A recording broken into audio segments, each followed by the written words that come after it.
Hello नमस्कार साथियों, मैं संतोष कुमार आप लोगों के लिए यह दैनिक जागरण संपादकीय है, जिसमें हम एक ही मैटर को दो गतियों में लिखेंगे। एक गति हमारी होगी 60 की और यही मैटर दूसरी गति में हम 80 की स्पीड से लिखेंगे। तो 60 की स्पीड लिखने के लिए आप लोग तैयार रहें। आपका मैटर 5 सेकंड बाद स्टार्ट होगा। स्टार्ट। कांग्रेस इस पर खुश हो सकती है कि उत्तर प्रदेश में समाजवादी पार्टी के बाद दिल्ली में आम आदमी पार्टी से भी लोकसभा चुनाव के लिए समझौता हो गया। इस समझौते के तहत दिल्ली में आम आदमी पार्टी 4 और कांग्रेस 3 सीटों पर मिलकर चुनाव लड़ेगी। इससे यही स्पष्ट हुआ कि कांग्रेस ने दिल्ली में आम आदमी पार्टी को अपने से बड़ा दल माना। ये दोनों दल हरियाणा, गुजरात और गोवा में भी मिलकर चुनाव लड़ने पर सहमत हैं, लेकिन यह उल्लेखनीय है कि पंजाब में कोई समझौता नहीं हो सका। इसका मतलब है कि पंजाब में दोनों दल एक दूसरे को हराने का काम करेंगे और दिल्ली एवं कुछ अन्य राज्यों में एक दूसरे को जिताने का। यह विचित्र स्थिति कांग्रेस की मजबूरी को ही दर्शाती है। वह इस मजबूरी का परिचय पहले भी दे चुकी है। वह बंगाल में वाम दलों के साथ मिलकर चुनाव लड़ चुकी है और केरल में उनके खिलाफ इस बार भी बंगाल और केरल में यही होने के आसार हैं, क्योंकि केरल के वामपंथी नेता कांग्रेस से समझौता करने को तैयार नहीं। आखिर गठबंधन की यह कैसी राजनीति है कि दो दल कहीं तो मिलकर चुनाव लड़ने जा रहे हैं और कहीं एक दूसरे के खिलाफ।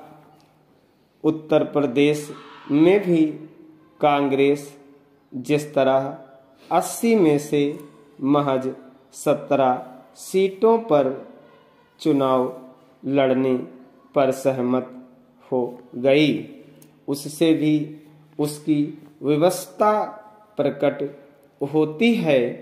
एक समय जो उत्तर प्रदेश कांग्रेस का गढ़ हुआ करता था, वहाँ वह गठबंधन के नाम पर जिस तरह अपनी राजनीतिक जमीन छोड़ने को तैयार हुई, उससे तो वह अपना जनाधार और अधिक गंवाएगी ही। ऐसे गठबंधन करके और इस क्रम में क्षेत्रीय दलों को बड़े भाई का दर्जा देकर वह अन्य राज्यों में भी अपना जनाधार खो चुकी है। ऐसा लगता है कि कांग्रेस का एकमात्र उद्देश्य किसी तरह पिछले 2 लोकसभा चुनावों के मुकाबले कुछ अधिक सीटें जीतने भर का, न कि अपने गठबंधन INA-DI के जरिए भाजपा के नेतृत्व वाले राजग को कोई ठोस चुनौती देने का। यदि कांग्रेस यह समझ रही है कि सपा और आप से समझौता करके वह INDIA को एक शक्तिशाली गठबंधन के रूप में पेश करने में सफल होगी, तो इसके आसार कम ही हैं। यह देखना दयनीय है कि जब कांग्रेस को एक राष्ट्रीय दल के रूप में अपनी मजबूती कायम रखने के जतन करने चाहिए, तब वह सीमित लक्ष्य का संधान करती दिख रही है। इससे तो उसकी राजनैतिक हैसियत और कम ही होगी। कांग्रेस चाहे जो दावा करे, उसने सपा और आप से जैसे समझौते किए, उनसे INDIA को कोई राष्ट्रीय स्वरूप मिलने से रहा। यदि यह गठबंधन बनने से पहले ही बिखराव से ग्रस्त हो गया, तो इसके लिए घटक दलों के साथ कांग्रेस भी उत्तरदायी है, जिससे सीटों के बंटवारे के बजाय राहुल गांधी की भारत जोड़ो न्याय यात्रा को अधिक प्राथमिकता प्रदान की। स्टॉप। अब हम लोग इसी मैटर को 80 शब्द प्रति मिनट की गति से लिखेंगे, जो मैटर स्टार्ट होगा 5 सेकंड बाद। स्टार्ट। कांग्रेस इस पर खुश हो सकती है कि उत्तर प्रदेश में समाजवादी पार्टी के बाद दिल्ली में आम आदमी पार्टी से भी लोकसभा चुनावों के जरिए समझौता हो गया। इस समझौते के तहत दिल्ली में आम आदमी पार्टी 4 और कांग्रेस 3 सीटों पर मिलकर चुनाव लड़ेगी। इससे यही स्पष्ट हुआ कि कांग्रेस ने दिल्ली में आम आदमी पार्टी को अपने से बड़ा दल माना। ये दोनों दल हरियाणा, गुजरात और गोवा में भी मिलकर चुनाव लड़ने पर सहमत हैं, लेकिन यह उल्लेखनीय है कि पंजाब में कोई समझौता नहीं हो सका।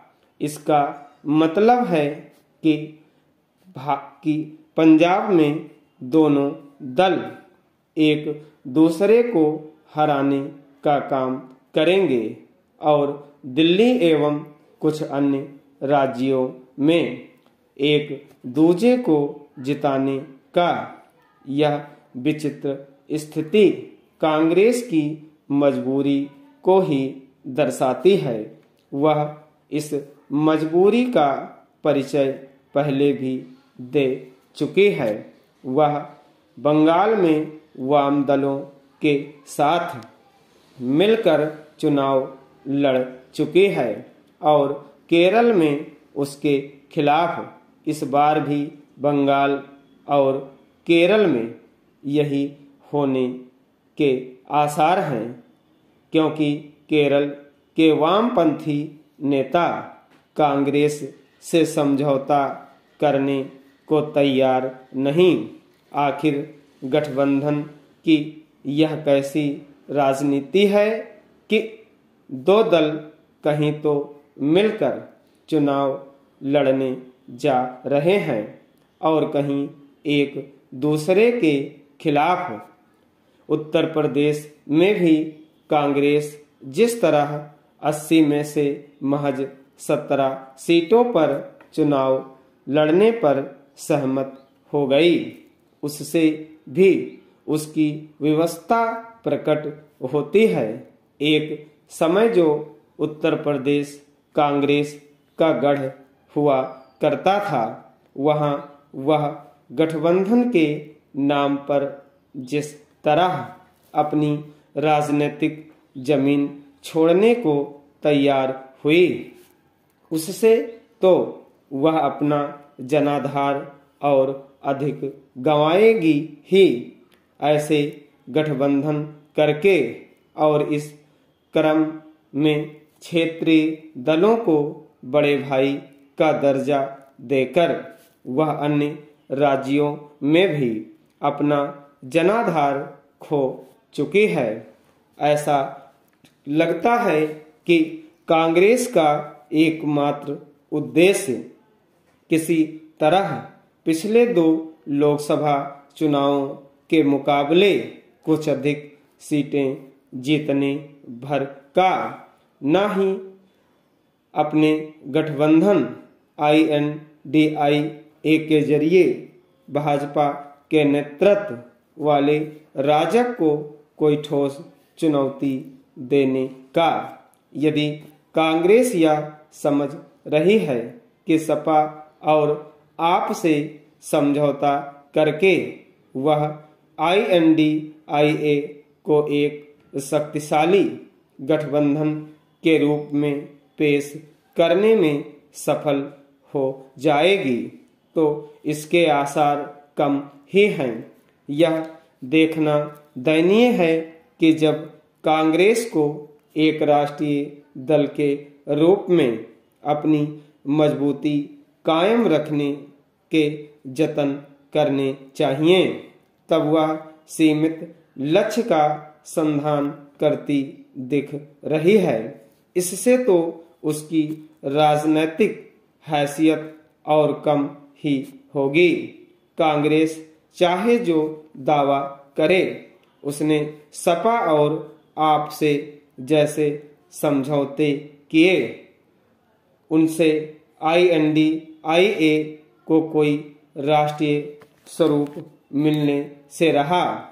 यदि यह गठबंधन बनने से पहले ही बिखराव से ग्रस्त हो गया, तो इसके लिए घटक दलों के साथ कांग्रेस भी उत्तरदायी है, जिसने सीटों के बंटवारे के बजाय राहुल गांधी की भारत जोड़ो न्याय यात्रा को अधिक प्राथमिकता प्रदान की। स्टॉप।